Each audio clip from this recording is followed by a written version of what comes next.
चलिए सुनते हैं हमारी आज की कहानी की शुरुआत होती है जॉश और सोफिया नाम के पति पत्नी से। वो दोनों डॉक्टर्स थे और एक कॉन्फ्रेंस के सिलसिले में कोलंबिया आए थे। देखने में तो सब कुछ ठीक था, पर असल में वो दोनों एक दूसरे से इतने तंग आ चुके थे कि जल्द ही उनका तलाक होने वाला था।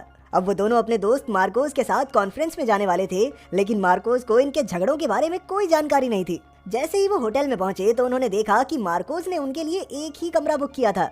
कमरे में जाते ही उनकी बहसबाजी फिर से शुरू हो गई और सोफिया गुस्से में कमरे से बाहर चली गई। इसके बाद वो सीधा डिनर के वक्त मिले, जहां मार्कोस भी उनके साथ था।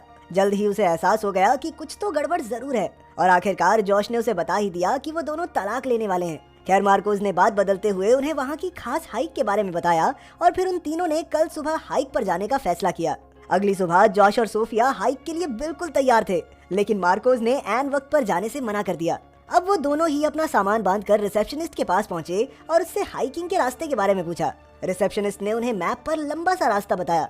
हालांकि वहाँ एक शॉर्टकट भी था, लेकिन उसने कहा कि ये रास्ता बेहद खतरनाक है। लेकिन जॉश को खुद पर ज्यादा ही विश्वास था, इसलिए उसने शॉर्टकट से जाने का फैसला किया, लेकिन सोफिया ने ऐसा करने से साफ इनकार कर दिया। इसके बाद वो गाड़ी से पहाड़ी पर पहुंचे और फिर पैदल आगे बढ़ने लगे। दोनों नेचर के नजारे लूटते हुए चल ही रहे थे कि जॉश ने देखा कि आसमान में घने बादल हो गए थे। हाइक करते हुए बारिश कोई बढ़िया चीज तो है नहीं, इसलिए जॉश ने सोफिया से वापस लौटने को कहा। पर जैसे ही वो गाड़ी के पास पहुंचे तो उन्होंने एक चोर को गाड़ी खोलने की कोशिश करते देखा। पहले तो वो दोनों छिप गए, पर फिर जॉश ने बाहर निकलकर चोर को सबक सिखाने का फैसला किया। पर ये उसकी बहुत बड़ी गलती थी, क्योंकि चोर ने तुरंत अपनी बंदूक जॉश पर तान दी।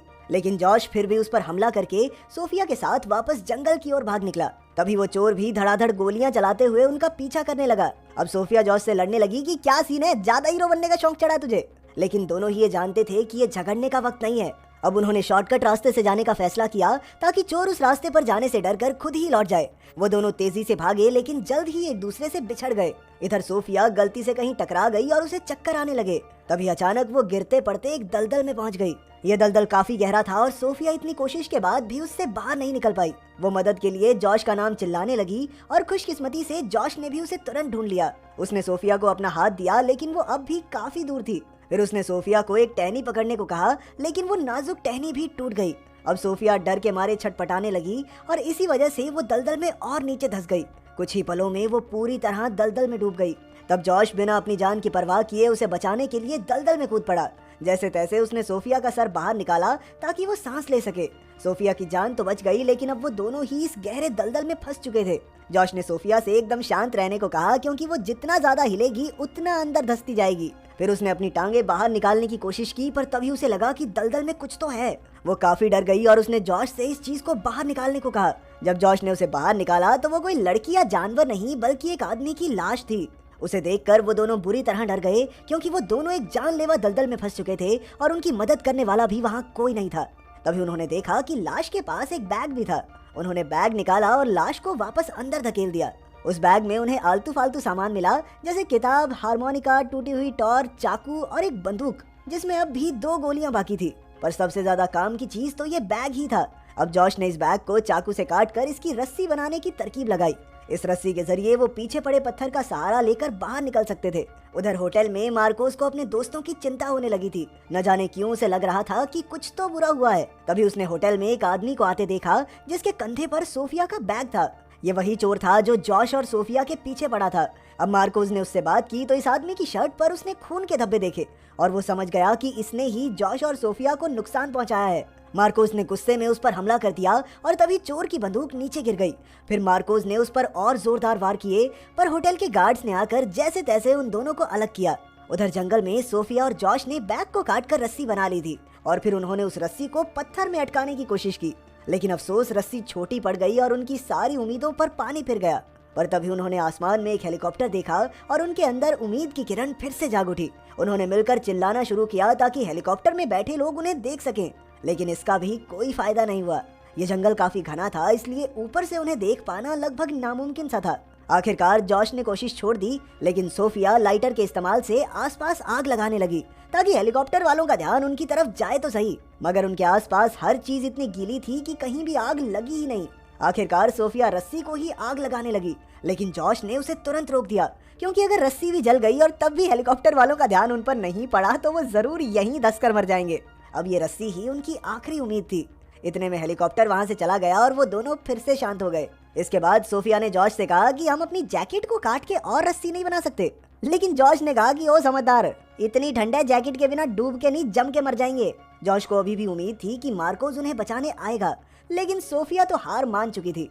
तभी अचानक उसे महसूस हुआ कि किसी जानवर ने उसकी पीठ पर काटा है। असल में कुछ जंगली चींटियां उसके कंधे पर चढ़कर उसे काट रही थी, जिससे उसकी त्वचा एकदम लाल हो गई। उसे चिल्लाते देख जॉश ने उसे तुरंत शराब की बोतल दी और अपने कंधे पर डालने को कहा। शराब डालते ही चींटियां भाग निकली और आखिरकार सोफिया ने चैन की सांस ली। फिर जब उसने शराब की बोतल देखी तो उसने जॉश से इस बारे में पूछा। उसे तो लगा था कि जॉश ने शराब पीनी छोड़ दी है, पर जॉश ने कहा कि उन दोनों के बीच दूरियां बढ़ने के कारण उसने शराब पीना फिर से शुरू कर दिया था। उन दोनों ने झगड़े कर करके एक दूसरे की जिंदगी तो नर्क कर ही दी थी और अब वो यहाँ इस दलदल में फंस चुके थे। ये सब सोचकर उन दोनों की आंखें भर आई और वो अपनी किस्मत पर रोने लगे। वो दोनों बातें कर ही रहे थे कि सोफिया के दिमाग में आया कि भाई बंदूक चला के भी तो हेलीकॉप्टर वालों का ध्यान खींच सकते थे हम, लेकिन अब तो काफी देर हो चुकी थी। खैर फिर सोफिया ने बंदूक की तनी काट कर रस्सी में जोड़ दी, पर अब भी रस्सी जितनी चाहिए थी उतनी लंबी नहीं हुई। इसी बीच अचानक जॉश के पीछे एक जहरीला सांप आ गया। जॉश बिना हिले डुले वहीं खड़ा रहा ताकि सांप आगे निकल जाए, लेकिन धीरे धीरे वो जॉश के बहुत करीब आ गया था। अब जॉश ने सोफिया से सांप को गोली मारने को कहा, लेकिन जब तक सोफिया दलदल से अपना हाथ निकालकर गोली चलाती तब तक बहुत देर हो गई। उस जहरीले सांप ने जॉश को डस लिया और वापस चला गया। सोफिया ने बिना समय गवाए उसकी बाजू पर कसकर रस्सी बांधी, मगर जल्द ही सांप का जहर अपना असर दिखाने लगा और जॉश के शरीर में जोरदार दर्द होने लगा। अब उसके पास लगभग 6 घंटे ही बचे थे। वहीं दूसरी ओर मार्कोस और चोर को पुलिस ने जेल में बंद कर दिया था। मार्कोस ने चोर को अपनी घड़ी का लालच देकर पूछा कि उसने जॉश और सोफिया के साथ क्या किया। चोर ने बताया कि उसने उन दोनों को मारा तो नहीं, लेकिन जिस रास्ते वो गए हैं वहाँ से जिंदा वापस कोई नहीं आता। ये सब सुनकर मार्कोस चिल्लाने लगा कि उसे अपने दोस्तों को बचाने जाना है, लेकिन पुलिस ने उसकी एक न सुनी। वहीं जॉश के शरीर में जहर फैलता जा रहा था और उसकी गर्दन पर खून की गांठ बन गई। अब तो जॉश ने बचने की उम्मीद भी छोड़ दी थी, पर सोफिया अपने पति को ऐसे ही मरने नहीं दे सकती थी।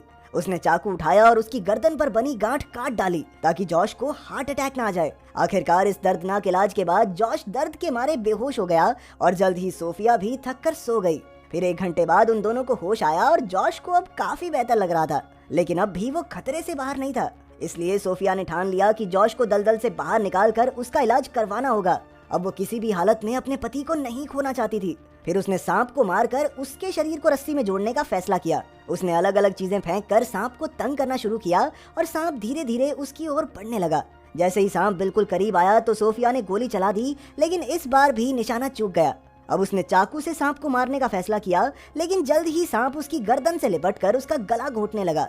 तभी जॉश ने हिम्मत जुटाकर चाकू उठाया और एक ही वार में उसका काम तमाम कर दिया। इसके बाद सोफिया ने फटाफट सांप की खाल उतारी और उसे रस्सी से जोड़ दिया। फिर उसने रस्सी फेंककर पत्थर पर अटकाने की कई बार कोशिश की और आखिरकार वो कामयाब भी रही। अपनी पूरी जान लगाकर आखिरकार वो दलदल से बाहर आ गई और फिर उसने जॉश को निकालने की कोशिश की, लेकिन जहर की वजह से जॉश का शरीर वहीं अकड़ गया था और अब तो उसके अंदर सोफिया का हाथ थामने की ताकत भी नहीं थी। अब सोफिया के पास कोई रास्ता नहीं था, इसलिए वो गिरती पड़ती आगे बढ़ी ताकि वो किसी की मदद लेकर जॉश को बाहर निकाल सके। कुछ ही देर में रात हो गई और काफी मुश्किलों के बाद आखिरकार वो सड़क तक पहुंच गई। उसी वक्त अचानक मार्कोस भी एम्बुलेंस और जंगल के फौजियों को लेकर आ ही गया। उन्होंने तुरंत सोफिया को संभाला और जॉश की तलाश में निकल गए। सोफिया बेसुध होकर अपने पति के इंतजार में सड़क को ही देखती रही। आखिरकार फौजी जॉश को ढूंढकर दलदल से निकालने में कामयाब रहे और कुछ ही पलों में उसे स्ट्रेचर पर एम्बुलेंस तक ले आए। जॉश को जिंदा देखकर सोफिया की सांस में सांस आई और आखिरकार उन दोनों ने एक दूसरे को चूम लिया। शायद ये उनके रिश्ते की एक नई शुरुआत